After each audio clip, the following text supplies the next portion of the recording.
बड़ी खबर उपचुनावों को लेकर बता दें कि बीजेपी ने अपना प्रचार प्रसार तेज कर दिया है। सीएम योगी चुनाव अभियान को धार देते हुए दिखाई दे रहे हैं। आज ताबड़तोड़ 3 रैलियां करेंगे सीएम योगी आदित्यनाथ। सीसामऊ जाएंगे और खैर और करहल में जनसभा को संबोधित करेंगे सीएम योगी आदित्यनाथ। बीजेपी प्रत्याशियों के लिए वोट की अपील की जाएगी। बता दें आपको कि 20 नवंबर को वोट पड़ने हैं और उसके बाद 23 नवंबर को रिजल्ट की घोषणा हो जाएगी। लेकिन उससे पहले यहाँ पर प्रचार अभियान जोरों शोरों से चल रहा है बीजेपी का। ऐसे में मुख्यमंत्री योगी आदित्यनाथ जी ने कल से शुरुआत की यहां जनसभाओं को संबोधित करने की, तो आज ताबड़तोड़ 3 रैलियां करेंगे। सीसामऊ पहुंचेंगे, खैर पहुंचेंगे और करहल जहां पर जनसभा को संबोधित करेंगे। तो बीजेपी प्रत्याशियों के लिए वोट की अपील की जाएगी मुख्यमंत्री योगी आदित्यनाथ की तरफ से।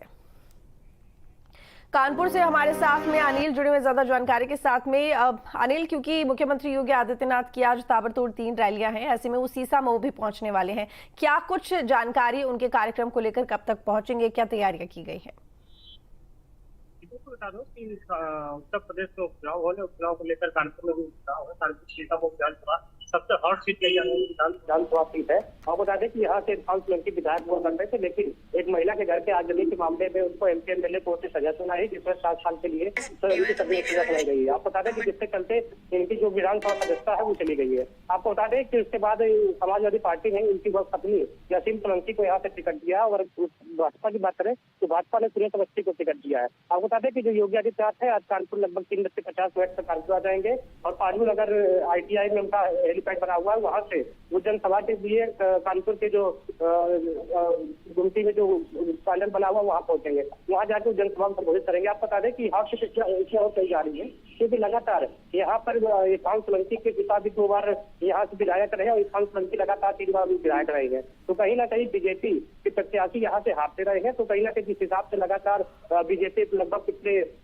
2 साल से लगा सीट पर तैयारी कर रही थी, वहीं आज योगी जब आदित्यनाथ आएंगे तो वहाँ पर लगभग 10 से 20 हजार लोग उस ग्राउंड में इकट्ठा होंगे और योगी आदित्यनाथ हुंकार भरेंगे। आपको बता दें कि यहाँ पर लगभग 1,11,000 मुस्लिम वोटर है और 70,000 ब्राह्मण वोटर है और 60,000 दलित वोटर है। तो कहीं ना कहीं इस बार जो देखा जा रहा है, जो समीकरण बता रहे हैं, समीकरण दिख रहा है कि जिस तरफ भी ये दलित वोटर जाएंगे कहीं ना कहीं जो विधायक विधानसभा सीट है उस पर वो सीट पर बैठेगा। लेकिन देखने वाली बात ये होगी कि जिस हिसाब से लगातार कानपुर में राजनीति गरमाई हुई है, क्योंकि राजनीति सड़कों से लेकर मंदिरों तक पहुंच गई है। अभी हाल में ही दीपावली से पहले जो नसीम सोलंकी थी, इरफान सोलंकी की वाइफ वो एक मंदिर में पूजा करने पहुंचती है, जहाँ पे पूजा करने के बाद वहां से बरेली के मौलाना फतवा जारी कर देते हैं नसीम सोलंकी के खिलाफ। वहीं हाल में ही जो मिली कानपुर का जो मंदिर परमठ है, वहां पर एक होर्डिंग लगाई जाती है जहां पर कटोगे तो बटोगे जैसी स्थिति पैदा हो जाती है। तो कहीं ना कहीं जो कानपुर का चुनाव है बहुत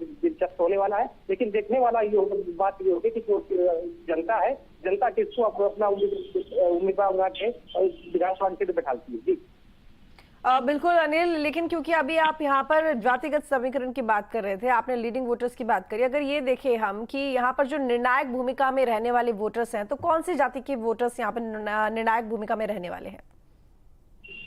अक्सर मैं बता दूं कि जो 2012 के चुनाव हुए थे, 2012 के चुनाव में सुरेश अवस्थी ही इरफान सोलंकी के सामने थे और इरफान सोलंकी ने सुरेश अवस्थी को 5,000 वोटों से मात दी थी। इसके बाद जो 2017 वाले चुनाव हुए थे, 2019 माफ कीजिएगा 2019 वाले चुनाव में सुरेश अवस्थी की जगह सनी बिश्नोई को यहाँ से बीजेपी ने उम्मीदवार बनाया था, जिसके बाद बिश्नोई की लगभग 13,000 वोटों से आ रहे थे। तो जो यहाँ पे जो वोटर है लगभग 40% मुसलमान वोटर है। तो कहीं ना कहीं जो पूरा क्षेत्र है सीतामऊ, ये जो मुस्लिम वोटर होते हैं वो जिनकी तरफ वोट डाल देते हैं वो कहीं ना कहीं सीट पर काबिल होता है। लेकिन किस हिसाब से इस बार 60,000 वोटर जो है वो दलित वोटर है। लेकिन एक सबसे बड़ा ट्विस्ट ये है कि जो पूरे प्रकरण, पूरे कहानी में कि जो बसपा ने प्रत्याशी उतारा है वीरेंद्र कुमार शुक्ला, वो भी एक ब्राह्मण वोटर है और 60,000 वोटर जो 70,000 जो वोटर हैं वो निर्णायक होते हैं। तो कहीं ना कहीं जिस हिसाब से बसपा ने गेम खेला है और कहीं ना कहीं जो पूरी स्थिति चल रही है, तो देखने वाली बात होगी कि जो मुस्लिम वोटर और जो दलित वोटर है वो जिधर जाएगा वही विधानसभा सीट पे काबिल होगा। चलिए ठीक है, बहुत शुक्रिया आपका तमाम जानकारी के लिए अनिल। मुख्यमंत्री योगी आदित्यनाथ यूपी उपचुनाव में अपने प्रचार के लिए पश्चिम में धुआंधार रैलियां करेंगे और सीएम योगी ने गाजियाबाद, मीरापुर और कुंदरकी में जनसभा को संबोधित किया और एसपी पर जो जोरदार निशाना साधा। गाजियाबाद में सीएम योगी ने काशी विश्वनाथ की तर्ज पर दुधेश्वर नाथ महादेव मंदिर के कॉरिडोर बनने का ऐलान किया। मुरादाबाद के कुंदरकी में चुनावी रैली को संबोधित करते हुए सीएम योगी आदित्यनाथ विपक्ष पर जमकर बरसे। वहीं मुजफ्फरनगर के मीरापुर में सीएम योगी ने नया नारा देते हुए सपा पर कड़ा प्रहार किया। सीएम ने कहा, जहां दिखे सपाई वहां बिटिया घबराई। अपनी विरासत पर गौरव की अनुभूति करने का प्रयास, और उसी प्रयास के क्रम में आप गाजियाबाद वासियों को फिर से हम जोड़ने के लिए आए हैं। अभी तो ये कार्यक्रम चले हैं, ये तो एक शुरुआत है। शुरुआत, इसको नई ऊंचाई देनी है और नई ऊंचाई देने के लिए जो एक कार्यक्रम प्रारंभ हुए हैं, चाहे वह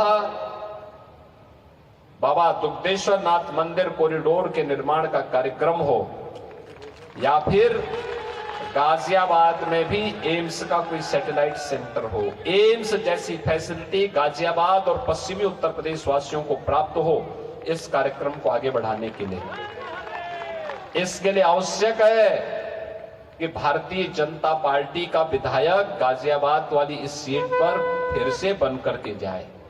ये लोग विकास के बैरियर हैं, गरीबों के विकास में ये लोग सबसे बड़ी बाधा है।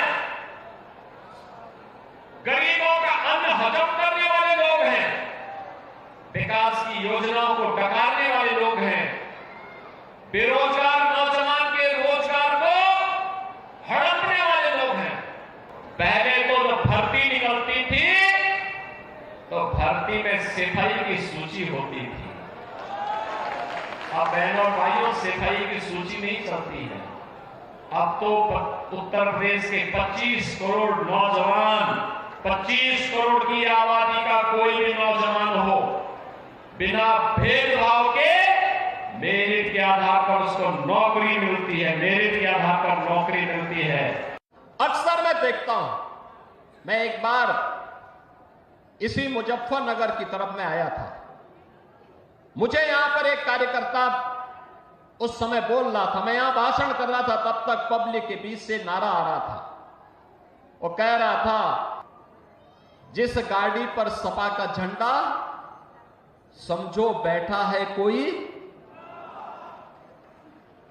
और बहनों और भाइयों, आज मैं कह सकता हूं कि जहां दिखे सपाई वहां बिटिया घबराई। बस्ती में एक हैरान करने वाला मामला सामने आया है, जहां गांव के लोग रिश्तेदारों पर